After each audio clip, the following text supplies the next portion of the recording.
I wanted to record this video just to give a different perspective in terms of time frames using the indicators, in particular the currency strength indicator here.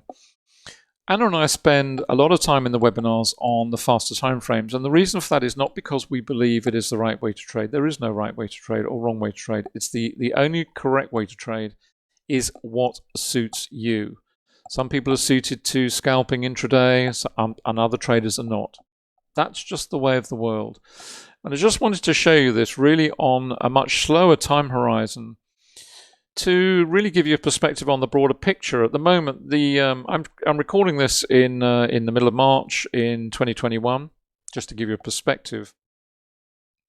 And the time frames I've got here, I've got the 4-hour here, and I've got the daily, and I've got the weekly over here on the right-hand side. So this is broad brush. This is looking at what is going on in terms of currencies on daily, weekly sort of time horizon. If we start over on the 4-hour here, and as I'm sure you know, I'll be looking at the top and bottom of the indicator instantly. I'm looking for overbought and oversold. That's where my eye is always drawn to.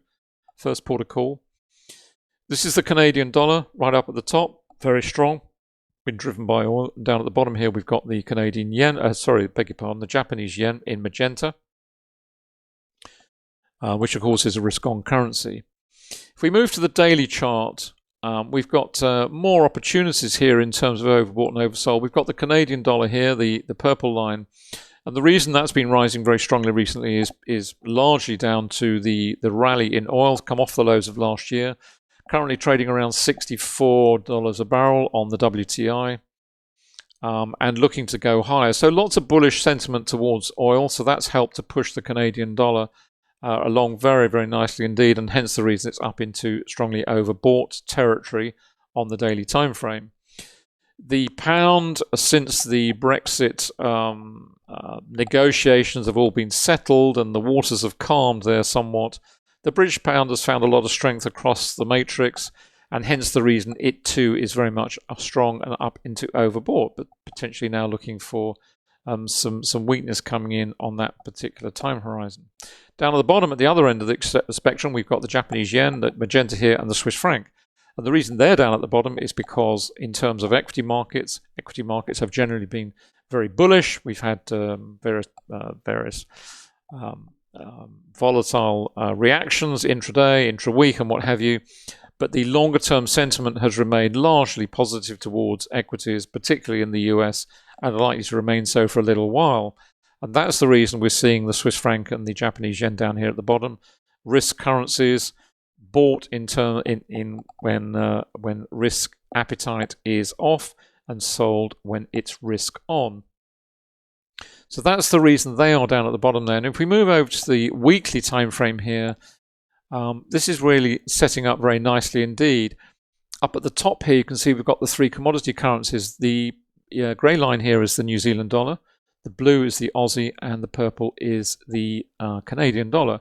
And normally you expect to see those follow one another around fairly consistently. Not always, you do see divergence between them, but generally speaking, they're all commodity currencies. Why? Because they are largely driven by their commodity exports, and hence the reason they are considered risk currencies, and you will tend to see them move in en masse, generally the same direction, as I say, but not always. So they are up at the top, they're up in overbought. No surprise to see them there, purely because I said earlier on, we've seen the bullish sentiment in equity markets continues to remain strong for the time being. Down at the bottom here, the inverse, if you like, exactly what we'd expect to see. We've got the Swiss franc selling off very strongly. We've got the Japanese yen selling off very strongly. What's interesting is the dollar, the red line. We're now starting to see some buying coming into that. Now, if that is going to continue, and the money is going to be moving into the dollar, and it's moving in on the basis of risk, then we would also expect to see the Swiss franc start to curl up. We would expect to see Japanese yen start to be bought. And conversely, we would expect to see these three commodity currencies start to sell off from the top of the chart as well, top of the indicator. So there would be opportunities longer term, assuming that is all driven, which is what would be the primary catalyst, if you like, would be for equity markets to have a more sustained sell-off than we've seen on recent just pullbacks and reversals and corrections, but to actually reverse in sentiment, from a bullish sentiment to a bearish one, in which case you would see that reflected very strongly in the slower timeframes here on the currency strength indicator.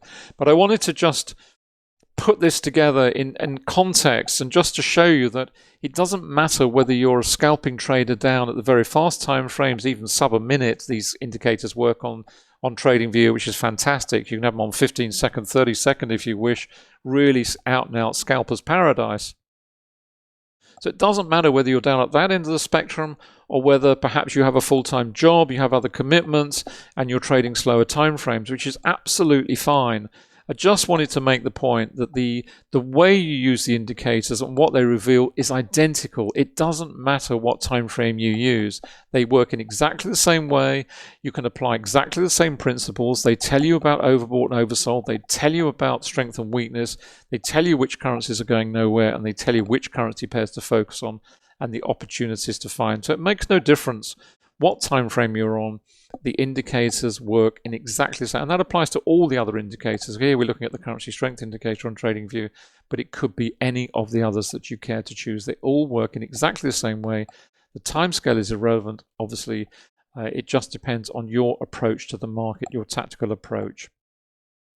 So I just wanted to record this video just really to create a little bit of a balance between the faster time frames we always look at, and this is much slower, much more considered, but it works in exactly the same way, and to give you a perspective on where we are at the moment in terms of the currencies on the weekly chart and how they relate to the related markets of risk on and risk off.